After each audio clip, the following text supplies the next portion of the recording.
שיר למעלות. אשא עיניי אל ההרים, מאין יבוא עזרי. October 6th, 2023. Most Israelis were wondering how they would be celebrating, where they would be dancing, the akafot of Simchat Torah. October 7th, this great joy turned to terrible pain.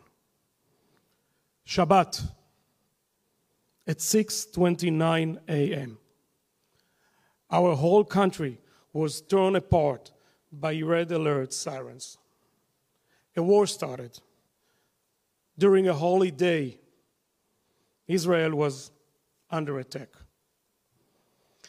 The pictures we saw that morning shocked us, shocked all human beings with hearts and souls.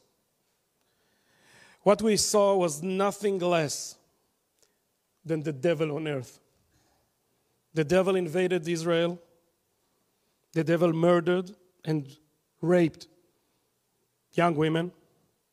The devil burned alive whole families in their homes. The devil kidnapped babies and Holocaust survivors alike. In a few minutes, you will hear first-person testimony about this from Mia Shem, Avi Arush, and Ayelet Samareno. It was pure barbarism. That devil was called Hamas. What they intended to do that day was to destroy Israel.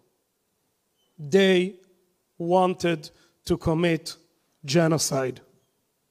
Just as they wrote in their founding charter in 1987,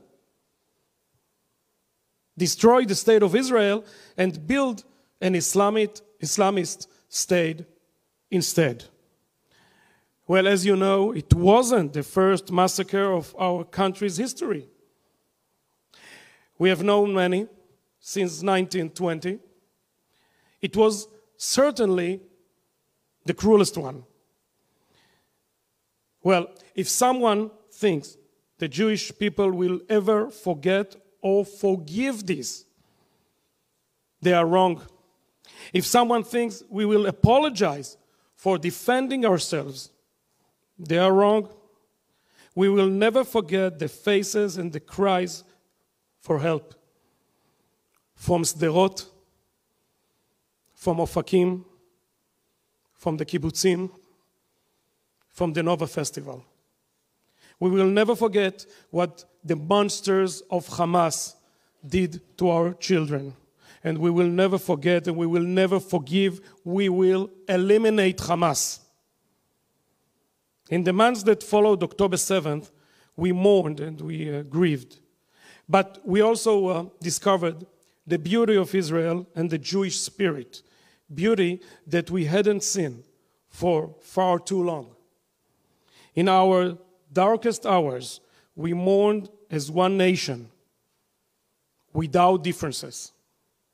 We cried together at the homes and the funerals of fallen soldiers. Well, I was there. It was heartbreaking. We came together in the hospitals around the country where I met our wounded heroes who all had one request, to return to the battlefield and defend their homeland. One Agos fighter who I met in Hadassah Hospital in Jerusalem told me, I quote, he said, "I don't care about my injury. I want to go back with my friends. I want to fight with them for my people." He reminded me the biblical Samson, who also fought bravely in Gaza to beat back foreign invaders. Well, sounds familiar. So between the holidays of Tishrei and the following holiday of Hanukkah, we found our modern Maccabees. 70 generations, 70. After the Hashmonaim defended against the Romans, our fighters now defend against Palestinian terror. From here, we salute them.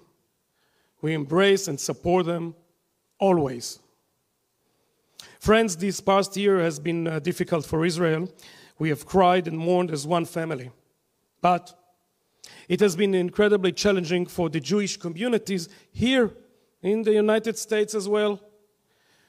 When I started my position here in the spring, I said, since the mass immigration of Jews to America in the 19th century, we never saw anti-Semitism such as this.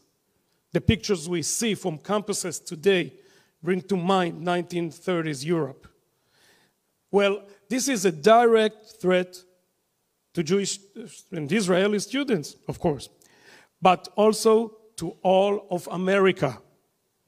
While we wave American and Israeli flags together, anti-Israel mobs burn them. They gleefully chant death to America and death to Israel. Not in Tehran, not in Beirut, but here in the streets of New York. Well, they are cynically using American democracy as cover to destroy that same democracy. Well, my American friends, don't be naive. We are both targets in their eyes. Israel is only first in line. These are terrible things to see, but I truly believe there is reason to optimism. And this is a wonderful opportunity to thank all of you. Immediately after October 7th, Jews and allies rallied together like never before. This unity was our secret weapon, and we must maintain it. Hundreds of proud American Jews have joined the IDF as lone soldiers. Tragically, as we speak, two of them are still being held captive by Hamas, Omer Nautoa and Idan Alexander. They and 99 others are still in the Hamas devil's dungeons under Gaza. Hamas must let them go now. The international community must put Hamas under pressure to release them all, and until then, must support Israel in its battle for justice and for the truth. But there is a big difference between today's crisis and past traumas of the Jewish people. Today, we have a state, we have an army, and we have our warriors. En am kalavi yakum uka'ari itnasa. We are no longer wandering, being chased across the diaspora. We are strong and we are proud. And in the last few months, we are seeing the results of this strength. My friends, the tide is turning. We are fighting our enemies, who are the whole world's enemies, on 7 fronts. We are not giving up or slowing down. We will defend our people from Tehran to Yemen, from Rafah to Beirut, from Judea to Samaria, all around. We saw this in action just 3 days ago. We sent a clear message. Don't test us. And we are seeing signs of change, signs of a new Middle East. At its center is a strong Israel who fights against international terror. This new Middle East, without Nasrallah, without Sinwar, is a much better place. It's not the end. It's not the beginning of the end. But it might be the end of the beginning. These prophetic words spoken by Winston Churchill during the Second World War have never been more true.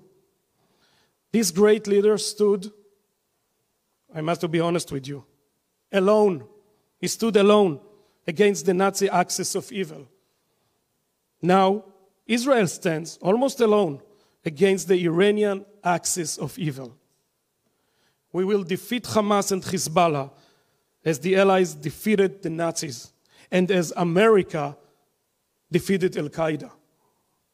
We will win now as they did then, for us and for the sake of the entire free world. למנצח מזמור לדוד. יענך אדוני ביום צרה, ישגבך שם אלוהי יעקב. בשם אדוני אלוהינו נזכיר, המה קראו ונפלו, ואנחנו קמנו ונתעודד. עם ישראל חי and will always live.